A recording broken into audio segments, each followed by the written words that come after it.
윤석열 전 대통령은 이르면 이번 주에 한남동 관저에서 나와 사저로 이동할 것으로 보입니다. 주말 동안 개점 휴업 상태였던 대통령실은 오늘부터 다시 참모회를 열고 한덕수 권한대행 보좌 체제를 재가동했습니다. 이번엔 용산으로 가보겠습니다. 강민경 기자. 네, 용산 대통령실입니다. 네, 윤 전 대통령 언제쯤 관저에서 나올까요? 이번 주 후반쯤에는 관저를 비울 걸로 보입니다. 대통령실 파면에 따라 관저에서 나와야 하는 만큼 원래 살았던 서초동에 있는 사저로 우선 옮길 가능성이 큽니다. 대통령 경호처도 서초동 사저의 시설과 경호 상황을 우선 점검하고 있는 걸로 알려졌습니다. 이 작업에만 적어도 사흘 정도가 소요될 걸로 보입니다. 이에 따라 일러야 이번 주말에 퇴거가 이루어질 거라는 관측도 나오고 있습니다. 윤 전 대통령이 서초동 사저로 옮기더라도 이곳에서 계속 살지 여부는 아직 정해지지 않았습니다. 경호와 주민 불편, 또 윤 전 대통령 부부가 키우는 11마리의 반려동물 등을 두루 고려해서 단독주택으로 다시 옮기는 방향이 여전히 거론됩니다.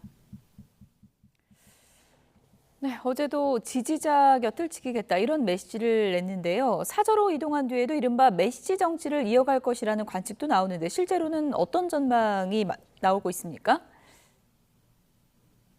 네, 현재로선 윤 전 대통령이 정치적 영향력을 유지하기 위한 행보를 이어갈 가능성이 적지 않습니다.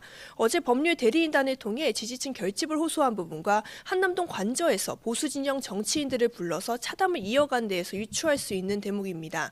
이를 두고 윤 전 대통령이 다가오는 대선 전국에서 정치적 영향력을 행사하려는 것 아니냐는 해석이 나옵니다.